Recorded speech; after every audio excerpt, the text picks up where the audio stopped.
Hey everyone, I want to talk to you guys about something that's really dear to my heart. It's something that I believe is really important for all of us, and I believe it sustains us. It keeps us going and gives us strength. What that thing is dreams.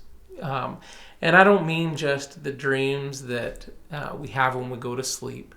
And because of that reason, I want to talk to you guys about like what is a dream.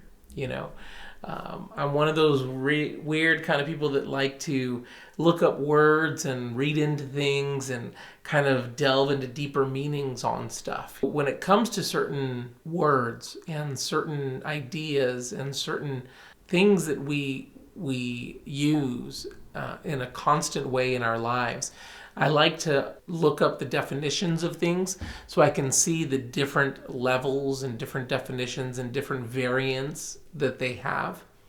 So when it came to dreams, that's something that's very special to me because I have dreams of my own that I have never let go of. I have dreams that have grown out of relationships that I have with my children, with my siblings, and I have dreams that weren't realized with people that I love and may never be realized. So that's why I really wanted to talk about this because I really feel that it's important that we hold on to our dreams. I feel that it's important that we don't let go of them and the dreams that are important to us, that we make sure that we don't stop dreaming those dreams. I also think it's important for us to let go of the dreams that are unnecessary or were selfish. There's a reason for that because I feel that selfish dreams destroy. I feel that selfish dreams, though they might make the individual feel happy and make the individual elevate the individual's life, it's only momentarily. And it's usually only for a season of time or a season of their life. So one of the things that dreams are is they're thoughts that occupy our mind. Typically, we correlate that with thoughts that occupy the mind of a sleeping person. We always talk about like, hey, I had the weirdest dream last night. Now, I want you to take that a step further and think about it in this way. Are you a sleeping person? Are you sleeping through life? Are you someone that has a dream, an aspiration, a desire to do something, but your eyes are closed? Or you're sluggish and lazy, comfortable in your rest and your sleep? I bring that up because a dreaming person learns to dream while they're awake. And we can't accomplish things. We cannot accomplish our dreams if we sleep through life. What I mean by sleeping through life is allowing it to pass us by, refusing to engage, refusing to get out there and to learn and to be willing to do the hard things. Think about what a sleeping person does. They're rested. They're comfortable most of the time. The whole world could be happening around them and they don't care about it or they are unconcerned about it.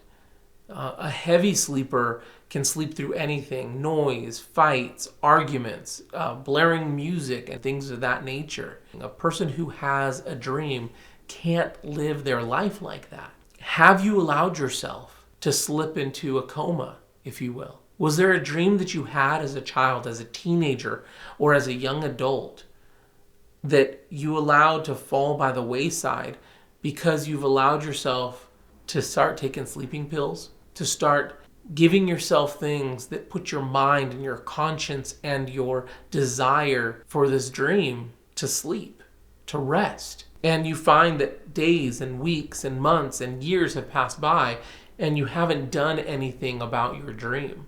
And it's not because you've been occupied with raising a family or building a career. You've had ample free time and you've allowed that time to pass by because you've allowed yourself to be lazy. You've allowed yourself to enjoy tossing and turning in your bed more than scratching your head and digging into some books or taking some classes and spending a little bit of time on YouTube or researching something. It's time to wake up. When I was talking about dreams, I was also talking about selfish dreams. So sometimes dreams are vain. That word vain means empty. Vain or outlandish, meaning they're just unrealistic. What I mean by that is, okay, I have a dream that I have blue eyes. I want natural blue eyes. And so until genetic, medicine gets to that level, I'm stuck with the eyes that I have. I can get contacts and things like that, but I'm not going to be able to produce natural blue eyes. Those vain, those empty, those outlandish types of dreams, they're usually born out of selfish motivation, desires, or a desire to make ourselves feel triumphant, make ourselves feel like we are the king of the hill. There's nothing wrong with wanting to be like the top of your class or anything like that. But be careful that you don't have dreams of dominance, that you don't have dreams of superiority. Those sort of dreams, those dominating type of dreams, they're rooted in an evil, or they're rooted in a darkness. And though those dreams can be realized, I believe that pretty much any dream can be realized. I believe that with all my heart. But I think I want to see a better place. I want to see a better world. And I love looking for the beauty in people and in life and in the universe. And I believe that God has provided a fountain of beauty everywhere. Sometimes we just have to look harder. And sometimes we have to draw it out and we have to water it.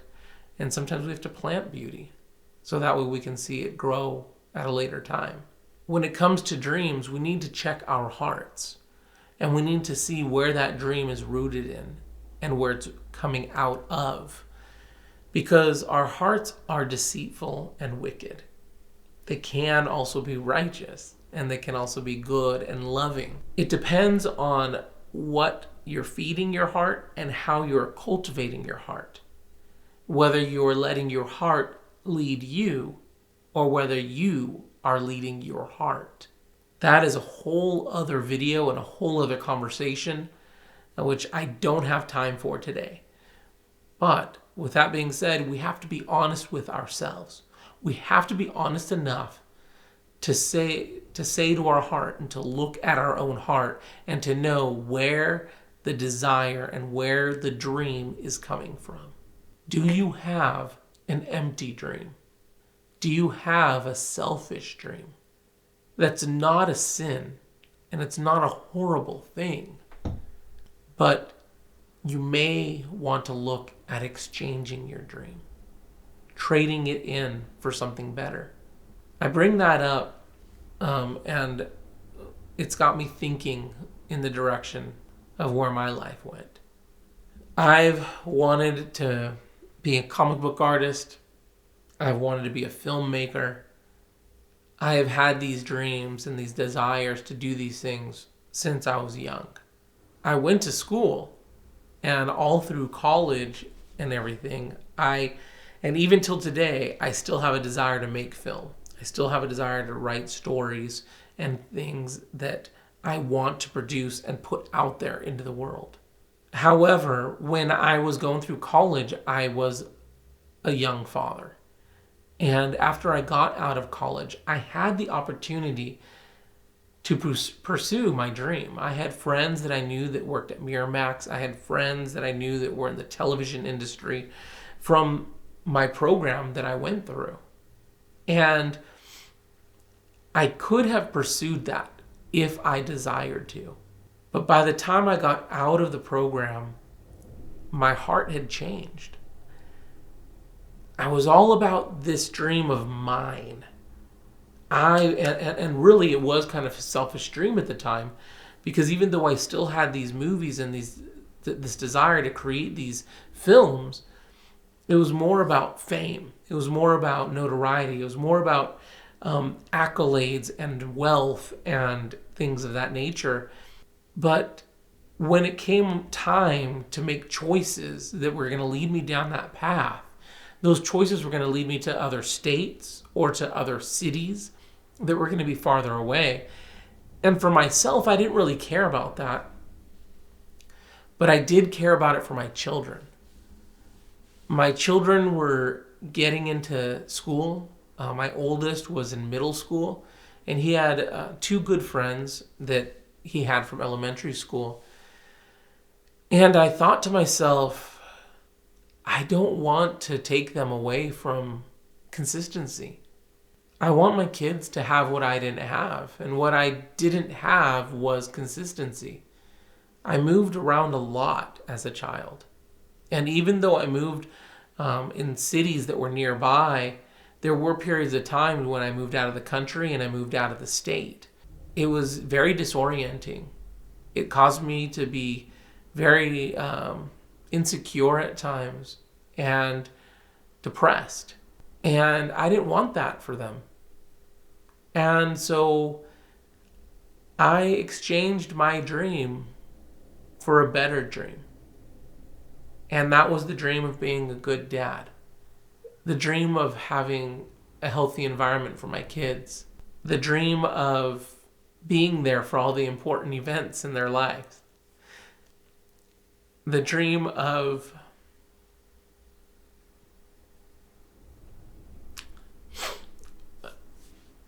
being someone that they could respect and someone that they knew loved them. And to the best of my ability, I did all I could to achieve that dream. Time will only tell. But in comparison to my dad, and in comparison to how I grew up, I achieved that dream. It's still not done being played out, and I'm still in the middle of it. But for the most part, it's been beautiful. And I loved the majority of it. And even the hard parts that I've had to endure, and even the parts that I'm enduring now, they're all worth it. The great thing about it is when I exchanged that dream, my dream has come back to me. So I gave up my dream of filmmaking. I gave up my dream of pursuing screenwriting and being an auteur and things of that nature. But it's returned to me. In fact, my kids, the ones that I gave up my dream for, are the ones that brought it back to me.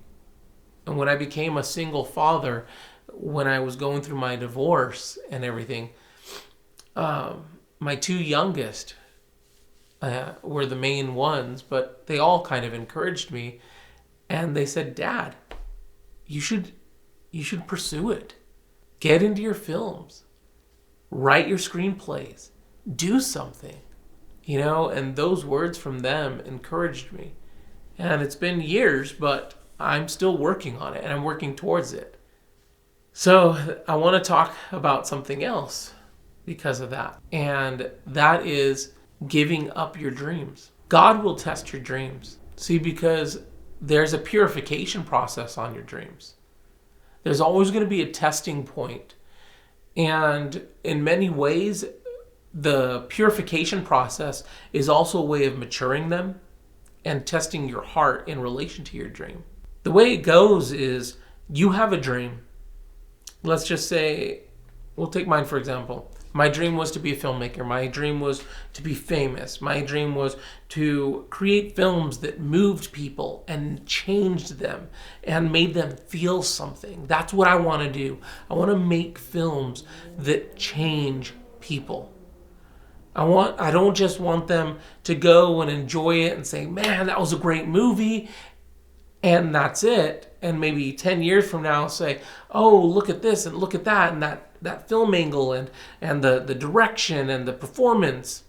That would be beautiful. That'd be great. But I don't want that. What I want is for when someone that watches my movie, I want them to be changed by it. I want them to see themselves or to see something in it that makes them think in their heart and that makes them change or make a decision to change the way they think, the way they feel, or the things they do. That's my desire. That's my dream. So when I was pursuing it selfishly, I didn't really care about that. But what happened was I was at a crossroad. And with your dream, you're going to find that you come to a crossroad. Now you can pursue your dream your way, and you can still achieve it that way. It's going to take a lot of effort. It's also going to take a lot of sacrifice, and it's going to take a lot of you compromising. Or God is going to give you the option at the other end of the crossroad to give up your dream. What he does, he asks you to lay it at his feet. And he asks you to lay your dream at his feet so that way you feel like you're giving it up. But what you're doing is you're giving it to him. And you're basically saying, hey, this is my dream, but I don't trust myself with it. If it's really meant to be, you give it back to me. And you give it back to me when I'm ready for it. That's what I did with mine. I still always watched films. I still read books on it. I still kept books and everything like that. It's not like I burned everything. What I did, though, was that was my additional time. That was my spare time. That was my hobby, if you will. My main dream and my main focus was my family and my children. Then what happened was all along that was sitting there. And when it was time and when it was ready and when I was ready and mature in my heart and my mind and capable of it, I feel like now God is bringing it back to me. And so I'm going to ask you this. Are you willing to give up your dream so it'll come back to you in a better and more fulfilling capacity? See, the key thing to dreams and to fulfilling your dreams is never letting them go, in the sense that they're always there. And even when you give them up, you're in it for the long haul. You're holding on forever. And even if it takes you 20 years, 30 years, 40 years, 50 years, it's there. The journey is what's important. And don't be discouraged just because you get older and older in age. In fact, I challenge you to do this. Google it. Look it up online and check to see how many people achieved fame later in life. There's a long, long list. And a lot of the names that you see on it are people that are very respected and very admired. You're the one in charge of your dream. And only you can determine when it's dead and when it's not. And as long as you are breathing, there's always hope. So dream long and dream strong. Dream better dreams and bigger dreams. And don't let anything take them away from you. So just remember, God is love. Love wins. And win hearts and souls every day.